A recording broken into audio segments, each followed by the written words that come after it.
De retour de vacances après 2 semaines de repos, peut-être ai-je mal choisi la période pour partir en vacances, car en effet, j'ai manqué beaucoup de grands moments de l'actualité avec CM Punk, Money in the Bank, l'arrivée de Triple H au sommet de la WWE. Bref, je vais tenter de me rattraper, et notamment en faisant, pour reprendre les bonnes vieilles habitudes, la review de WWE Money in the Bank 2011. Donc je vous rappelle, l'année dernière, Money in the Bank avait été un des meilleurs pay-per-view de l'année 2010. Espérons que le 2011 réussira autant que l'édition de l'année dernière. Bref, je vous accueille dans mon petit show audio, le Wrestling Rewind, et c'est parti. Donc, bref, grosse soirée avec enjeu énorme, donc 2 mallettes pour des matchs de championnat, le titre de la WWE mis en jeu avec également la carrière de John Cena et le départ de Punk, qui catch pour la dernière fois avec la WWE. De plus, le match se déroule à Chicago, sa ville natale. Bref, une grande soirée que nous allons débuter tout de suite. Donc je vous le rappelle, vous pouvez consulter dans la description de la vidéo les notes attribuées match par match pour savoir quel match du pay-per-view valent vraiment le coup. On débute donc la soirée avec le Money in the Bank Ladder Match de SmackDown. Comme l'année dernière, les lutteurs poids légers sont à la fête. Heath Slater, Cody Rhodes, Sin Cara, Daniel Bryan, Justin Gabriel, on en a. Mais aussi, également du poids lourd avec Wade Barrett, Kane ou encore Sheamus. Un Money in the Bank Ladder Match varié donc. Un match bon, mais pas aussi transcendant que les Money in the Bank Ladder Match que j'ai pu voir auparavant pour plusieurs raisons. Tout d'abord, les poids lourds ont dominé une partie du match, faisant perdre à celui-ci un peu de son rythme, alors que généralement, un Money in the Bank Ladder Match, c'est de l'action non-stop. De plus, le match est un peu long. Bref, c'est le gros point noir du Money in the Bank, mais pas énorme non plus. Le match reste de qualité, avec de très bonnes séquences, notamment la powerbomb sur Sin Cara à travers l'échelle, ou le chokeslam, quelque peu raté c'est vrai, de Kane sur Sheamus à travers une échelle. Bref, j'attribue la note de 3,75 sur 5 pour un match qui aurait pu être encore meilleur si les High Flyers avaient pu être mis encore plus en avant. Un bon début de soirée et déjà 35 minutes de show passé, et oui, ça va vite. Prochain match pour le Divas Championship entre Brie Bella et Kelly Kelly, j'ai peur. Les matchs des divas, même en pay-per-view, sont pitoyables et celui-ci, j'ai l'impression, ne va pas dérober à la règle. Bref, il n'y a que les cons qui ne changent pas d'avis, comme on dit. Donc le match fait son petit bout de chemin, je m'amuse notamment à voir Eve Torres marcher comme un canard boiteux pour voir la condition physique de Kelly Kelly lorsqu'elle se mange une baigne, ou entendre ces femmes pousser des cris à chaque prise ou coup de poing comme si toute la misère du monde s'abattait sur leur joli minois. Bref, un bon rigolade, mais revenons au match car je m'égare. Un match pitoyable donc, ça reste dans la lignée des matchs féminins à la WWE. Bon, c'est notre pause pipi préférée finalement. Donc le match est court, peu de prises. Entendre les filles gueuler me donne mal aux oreilles et le public est totalement absent et n'en a rien à foutre, tout comme moi d'ailleurs. Kelly Kelly conserve et je donne une note bien payée de 1,25 sur 5, excusez-moi, pour ce match pitoyable. Petite vidéo promo pour SummerSlam qui se déroulera le 14 août, en espérant que ce pay-per-view sera meilleur que l'édition 2010. En tout cas, une promo sympa, rythmée par le Bright Lights Bigger City de CeeLo Green, dispo sur iTunes, je le rappelle. On croise les doigts pour avoir un grand pay-per-view. Je reviendrai plus tard sur la carte de ce pay-per-view dans une édition future du Wrestling Rewind. On continue la soirée avec la confrontation entre Mark Henry et Big Show. Une rivalité qui a commencé, je ne sais plus trop. Je m'y perds un peu, les vacances n'aident pas en réalité. Mais de tout de même, une bonne vidéo promo qui nous échauffe bien avant cette confrontation entre deux monstres au sens propre comme au sens figuré. Donc Mark Henry affiche un collant nouveau, bleu, horrible, sur lui donc. Les matchs entre géants, de toute façon, n'ont jamais été très bons. Les matchs entre The Great Khali, Big Show, n'a jamais donné des matchs 5 étoiles. Je doute que celui-ci change la donne. Un match donc moyen, un peu nul à regarder. Ça se bat juste sur la force pure. 2 sur 5, pas plus, pas moins. Une rencontre entre deux poids lourds dans un match court, c'est peu attractif. Mark Henry continue la destruction avec une chaise sur la jambe de Big Show après le match. Voilà, rien de bien nouveau. Juste pour garder l'esprit de la gimmick de Mark Henry avec cette destruction.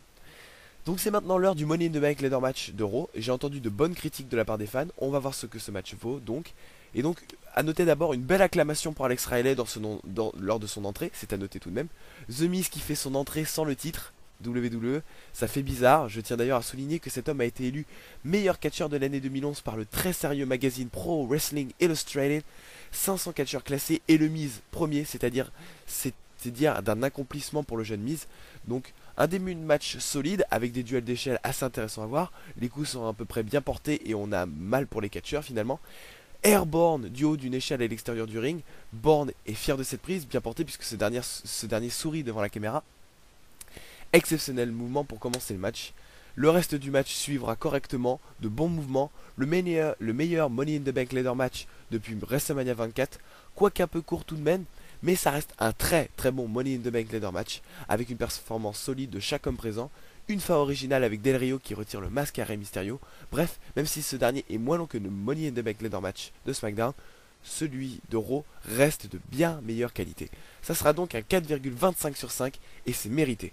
J'aurais pu aller jusqu'au 4,5 sur 5 si le match avait été un peu plus long. Donc match à voir.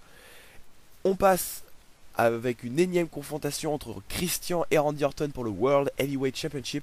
Je ne vais pas m'attarder sur cette rencontre, malgré qu'elle fut de bonne qualité. J'attribue la note de 3,25 sur 5. Fun qui tourne en rond, mais match de bonne qualité tout de même.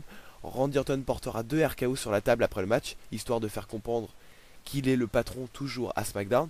Je suis juste encore frustré qu'à chaque RKO, la table ne se brise jamais, mais cela c'est qu'un détail. Je vais donc désormais m'attarder plus en profondeur au prochain et dernier match de la soirée, le CM Punk face à John Cena pour le WWE Championship. Inutile de rappeler les enjeux de ce match, juste un truc à dire, Dave Meltzer aurait donné les 5 étoiles sur 5 possibles à ce match qui va suivre, donc considérez déjà comme le match de la soirée. Je voulais voir ce match afin de me faire mon propre avis et je vais donc moi aussi délivrer ma note tout comme Dave Meltzer et essayer de savoir si oui ou non il mérite cette note. Alors déjà, avant même la vidéo promo pour présenter la rivalité, des chants CM Punk résonnent dans l'arena. Je suis un énorme fan de CM Punk, mon catcheur préféré juste après AJ Styles, et franchement le voir dans cette rivalité tout d'abord, ça a été un grand honneur pour moi. Ces chants CM Punk sont un peu comme des remerciements pour le travail régulier et exceptionnel qu'a fourni le catcheur depuis ces dernières années, aussi bien à la Ring of Honor qu'à la WWE. Et déjà, que dire, quelle vidéo promo! Mon dieu, elle a résumé parfaitement la situation qui liait Vince McMahon, John Cena et CM Punk. Une vidéo incroyable que je vous conseille également de regarder. Encore un boulot formidable de la part des mecs en backstage que nous ne verrons jamais. Et je tiens encore une fois à les féliciter pour ce boulot énorme et magnifique. Petit blanc afin de savourer pleinement les chants de CM Punk de plus en plus forts. C'est incroyable, ça fait longtemps que j'avais connu une énorme acclamation. Ça me rappelle des acclamations à la Steve Austin dans les années 2000. Bref, maintenant vous savez, les notes que j'attribue au match de pay-per-view sont basées sur plusieurs critères. Dès qu'un critère est rempli à la perfection, elle glane facilement des étoiles. On a le critère du rythme du match, le critère des différentes prises portées, le critère de la pureté mise en avant dans les prises, si elles sont bien portées. Mais il y a déjà, avant même que le match ait commencé, 2 critères de remplis déjà avec succès. Celui tout d'abord de l'engouement des fans pour ce match, mais également de la psychologie de ce match qui est absolument parfaite. Ce match va-t-il toucher la perfection ? Nous allons voir, en tout cas, l'entrée de CM Punk est incroyable. Je plains notamment les imbéciles avec leur t-shirt de John Cena ou des crétins qui osent mettre des pouces vers le bas face à CM Punk, car ce gars-là mérite encore plus de reconnaissance que John Cena à l'heure actuelle, et ça, personne ne peut me contredire. Et bon Dieu, quelle huée pour John Cena, ce dernier ne fait même pas une entrée remarquée, pas de main au front, juste une marche jusqu'au ring avec le titre sur ses épaules, et pour une fois John Cena n'est pas le bienvenu dans une salle et c'est une bonne chose. John Cena d'ailleurs se fait passer pour un jeune loup sans réelle expérience en frappant dans un sac de sable invisible et en ne montrant aucune réaction positive ou négative face au public. Un match très psychologique, John Cena semble un peu perdu, c'est assez intéressant à voir. Le match nous offre un début en mode soumission, on stoppe son adversaire, on tente de montrer qui est le meilleur. Les kids ont du mal à se faire entendre avec leur chant Let's Go Cena. Le match est solide. CM Punk encaisse notamment un suplex directement à l'extérieur du ring, et ça, je connais peu de catcheurs qui ont encaissé un coup comme celui-ci. Très dangereux. John Cena de son côté a encaissé un monstrueux coup de genou, excusez-moi, en plein dans la mâchoire. On verra d'ailleurs même un ralenti où John Cena se prend le genou en pleine face. C'est violent. La fin du match sera, pour ceux qui ne le savent pas, une petite dédicace au match qui opposa Bret Hart à Shawn Michaels lors des Survivor Series et qui amena au terrible Montreal Screwjob. John Cena préférera frapper John Laurinaitis pour l'empêcher de faire sonner la cloche et donner la victoire à Cena alors que CM Punk n'allait pas taper sur le STF. Bref, CM Punk remporte le titre et ça fait du bien, le public est à fond dedans et il est grand temps pour moi de vous annoncer ma note finale. Est-ce que ce match mérite les 5 étoiles sur 5 ? Donc je le rappelle, Dave Meltzer, l'un des plus grands journalistes du catch, a sans honte attribué le 5 sur 5 à ce match. Et bien moi, également, j'attribue le 5 étoiles sur 5 pour ce match, qui aura su de bout en bout tenir en haleine.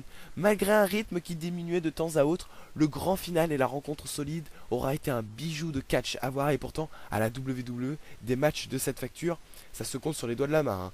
Bref, félicitations encore à ces deux hommes en attendant une revanche à SummerSlam qui s'annonce très très chaud. Merci à tous de m'avoir suivi. Ce pay-per-view aura été un grand pay-per-view et j'espère que SummerSlam saura également nous faire vibrer car ce qui a été proposé ce soir c'est tout simplement l'un des meilleurs pay-per-view depuis bien longtemps.